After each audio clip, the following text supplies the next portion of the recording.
We always hear about birth from the mom's side, but what about the dads? Well, let's fix that. With us today, we have Keyshawn, a young first time father and husband who just experienced the home birth. He's breaking down the highs, the sacredness, and the power of traditional midwifery care. So, Keyshawn, whose idea was it to choose a midwife and have a home birth? Um, Funny enough, originally it was me that brought it up. I believe that there are certain things in the culture, in the ancestry that should be kept sacred and that should be continued. And there's a certain level of care that I feel like doesn't exist within the medical system for black bodies and specifically black children, black women. So I wanted to do it the way I thought was the right way. With that being said, what would you say were your fears and or concerns choosing this route of care? Fears, honestly, I didn't have too many. Maybe besides like a general, like, if something goes wrong, potentially, just that back of the head fear. But besides that, like, for the most part, it when it comes to what I thought beforehand, uh, I don't know. I was kind of just willing to see what happens, see how things go. I wanted to see what meeting the midwife would have been like, and then once I met Kim, like, it was like, yeah, I'm ready for this. Like, we can do this. So let's see where this goes. That's how I felt about it. Ashe. Now, expectations versus reality. Walk us through what that looked like once labor hit. So beforehand, from what I understood, it was gonna be like a streamlined process, just like there's steps, there's stages that are like clear and defined. There's a certain amount of contractions, a certain amount of time between them, and duration. And I thought beforehand that I was going to be like a not an easy thing necessarily. I understand it's very difficult and arduous, but more like it was going to be once we're in it, we're in it. Once we're out, type of thing. And boy, was I wrong. Once we got into those contractions, I don't know. I thought my wife was gonna kill me. Like, it was different. Like, there was times where it got super tough. Times where I had to really be present and try not to get too much into my own head, get out like of her way, because she's doing like a beautiful, difficult journey. She's going through her journey. She's experiencing um this task that she has to this mission she's on that she has to accomplish, and I gotta help her get through it. So there was times where it didn't look uniform how I thought. There were times where I'm trying to follow instructions, trying to follow directions, but she's trying to do her own thing. And I don't know, I between you know coming face to face with a dragon and the rule book, I'm kind of stuck between a rock and a hard place. So I had to figure out like a healthy medium of trying to help guide her with what I was told and taught and understood, and what her body was telling her to do in the moment. So there was just that, all rules were off the table. It was just we got to figure this out together, and I'm just here to support you as best as I can. That's where I was at. It was nothing like what I thought it was going to be or what I was told it was going to be. Even for the most prepared, it's still a hands on learning experience. Now, did the relationship built with your midwife affect how you felt about the safety of your wife and child versus being in your typical clinical environment? So, um, obviously, in our current society, the way things are set up, we're taught to like view the hospital, the institution as like a safe space, like a safe place, even though most of the time might not feel that way. So, going from expectations of bright white lights, gurneys, being pushed through hallways, running around. That's what you see on TV. Like, it's a lot of people around, running around talking. A lot of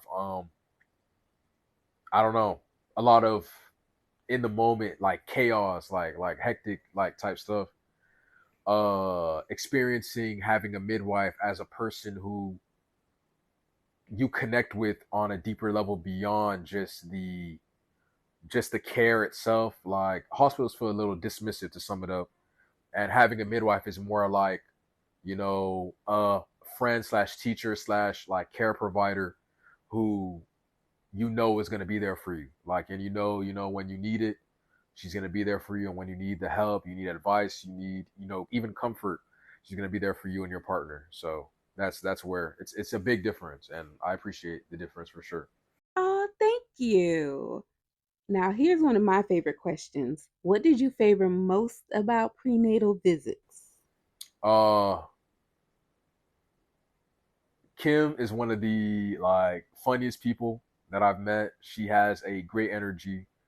Um, I don't know. I've never experienced any other midwife. I don't know anything about anything like that. I have known people who have had midwifery services that, from what I heard, didn't go like ours. So to know that for these visits we were gonna have good energy, we can be open, we can be honest with her. We're not feeling like we're coming to court to fight a battle or anything like that. It feels more like I said, like a genuine connection conversation with a friend. We joke, we laugh, we tell stories. Like it's great. Like I definitely enjoyed building that connection, and looking forward to building a bond with a person that was going to help me or help us deliver our firstborn child. As you know, TV and movies tend to show us linear visuals of dad roles during labor. Did you realize beforehand how hands on you would actually be? Honestly, I didn't know what to really expect. We were supposed to have like um classes, and the baby came on his own time, so he came well before our scheduled class date. So I didn't even have really a real crash course on how to approach it. I just knew that I had to be here for her.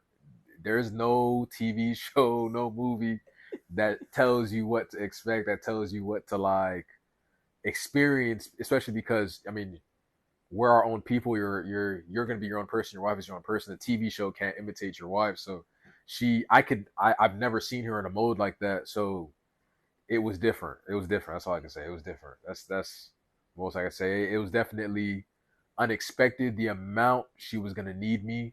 A lot of hand squeezing. I at one point my hand felt like it's about to come off. Like no one gives a firmer handshake than a contracting woman. But um, that's where I was at with it. Like it was just like I said, trying to find that healthy balance of like trying to be there for her, but not trying to be too overbearing so she doesn't bite my head off.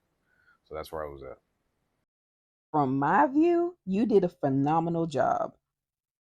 Now, you didn't just have a midwife, you had a femme sage. How did having a femme sage play a part in honoring you and your wife's cultural backgrounds? So being that I'm Haitian American, um, I grew up in South Florida. It's a lot of tropical vibes, a lot of like trees. Spend a lot of time, picking mangoes out of trees, avocados out of trees, things of that nature. I grew up around like a mix of traditional and like modern um, culture in a sense. It was this weird mix where you know we might be at the hospital one day, but the next day doing something completely opposite to what the doctor said because the tradition says otherwise. So to experience a scenario where things are a little more free flowing, not as rigid as what Western medicine would tell you to do in the case of the home birth, the midwifery service, things of that nature. Um, there was definitely a lot more of that vibe that I felt was incorporated to our care, to our appointments, things that things like that. Because, um, like I said earlier, or like I said, midwifery is definitely different from the hospital in the sense that I don't feel this overbearing, like I don't know, like lack of empathy. Where with the service, there's a lot more empathy, it's a lot more care. It's a lot friendlier. It's a lot more connected. That's the part of it that I cared the most about. In my culture, there is a traditional bath service that happens after the birth of the child, where the mother takes a bath in a certain set of leaves and herbs that allow the body to help come back together after the birth. And Kim was able to help provide that service, in the bathtub. So everything that I wanted, I just wanted a healthy baby to be carried by my wife, in a loving environment. All of that, was given to me. I didn't. There was no white lights. We got to set things up the way we wanted. It was just great energy all around. So that's really all I really cared about. What or when was the moment that it hit you, that it made you say in your mind, body, and spirit that this was the right decision? This was the right choice. During the birth itself, um, I mean, all the appointments leading up to, like I said, from the day we met Kim, it was like, oh yeah, like we're gonna go through with this. This is the scenario. This is exactly what we were looking for. But when it clicked that, like, we made the right decision for sure, was during the labor, when we were setting up the pools and stuff, and when she was in the pool, and when she was delivering, and she was going through her final sets of contractions, and the baby was almost out. Kim and her birthing assistant Nefertiti, their energy upon arriving into the room, it was just like this overwhelmed, like not overwhelming in a negative sense, but this grand like feeling of just like positive feminine maternal energy that I felt when they entered. I could tell my wife felt it. She immediately kind of melted into their arms. She felt there was times where you know she had to be spoken to in a stern manner, in a manner which, hey, you got to get this done. This has to happen like this. And she was able to receive that like positively in a great way. There was times where she needed to be speaking to softly, coached through certain emotions, certain experiences that she is foreign to, she's new to, and they did it with poise, excellent. I couldn't even imagine a better way for it to have been done. Like it was definitely a beautiful experience. That's when it hit me like, yeah, like I'm sitting there and I'm witnessing this. I'm like, we did the right thing. Like we did the right thing for the baby. We did the right thing for Imani. We did the right thing for everyone involved. It was just a great experience. I loved it. I didn't feel pressured. I didn't feel um undermined. Like there was never a point where it was just like you know, like what's going on. Like it was always clear communication. Just a beautiful experience all around. Like we enjoyed it. That was that moment. It was during the labor for sure. And who caught the baby? I caught the baby. Who I caught the caught the baby. I baby? caught the baby. It was that was crazy. I can't even describe how that felt. Like that was crazy. I don't know. The best feeling in the world, feeling my son, my child, in my hands, getting to catch it, pass it off to my wife, like pass them off to my wife. Like it was, I don't know. It was great experience. Like I do it again for sure. I do it again over and over again. I know that's right. How did seeing Imani's strength change the way you look at her? Before um before she was pregnant or any of that, I knew, you know, what was inside of my wife. I knew she had a fire within her. I knew she had, like I said, there's a dragon there that she might not realize when it comes out, but it's there. And honestly, at the time, it might have been like a baby dragon. It was just real demure. She was keeping it under wraps. But when she got pregnant, and then when the time came for her to give birth, I realized, yeah, like she can literally do anything. Like everything that she puts her mind to, anything that she sets to herself, like I can do this, whether it be through encouragement or whether it be through just having to do it in the moment. You know, she got it. Like I can't even. There's no words beyond that. Like she's just super powerful. I Seeing her in that mode reminded me of what I saw, all those years ago, what I saw in her and what I knew was lurking. And to see it come out in that way, to see her, execute the mission. She went through, she got what she needed to get done, and she came through, and she did it in a graceful way, like a way that I don't know. It was just beautiful. I don't know. I just have no words. Like, it's just, I don't know. It was a great experience for sure. Like, seeing her that way, I wouldn't trade it for the world. Here's my last question. What advice would you give to a young expecting dad who is about to experience a home birth? She needs you more than you know. She might, she might have moments where she might act like, she can do it herself, or she might have moments where she might present it almost like, you know,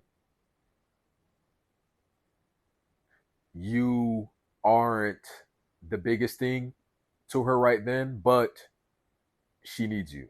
And she needs you in the moment, she needs you beforehand, she needs you afterwards. So you're going to see her in a way where you might not be prioritized in that moment as maybe she might have before. That doesn't mean she doesn't love you. That doesn't mean anything has changed between you. Obviously, things grow, things evolve, things change as the relationship changes, as things grow, children come. It's going to be a little different, but that love has to carry on through you being there for her, because she's going to need you more than she needs anybody else, because you're going to have to be her safe space. You're going to have to be her comfort. You got to hold her accountable, even when she might rear her head and it might feel like she's going to chomp your head off. You still got to let her know, like, hey, there's a mission bigger than us that we're trying to accomplish. Um, this is what we're doing. Listen to her, have empathy. Don't undermine how she feels. It might feel like, she's tripping in the moment or whatever. It might feel like, she might not be showing the same endurance that you might see day to day, but it's definitely, she needs you. That's the biggest thing I can tell anybody. You have just shared another crowning moment with Crowning Midwifery. If you're curious or interested in having a midwife or midwifery care, check out the link in bio, or even if you just want to find out what your options truly are. Shout out to Picture Perfect Latch for all these beautiful photos. Thank you to Imani and Keyshawn for sharing your story, and I am honored to be your midwife. Don't forget to like, share, and subscribe. Look out for more content.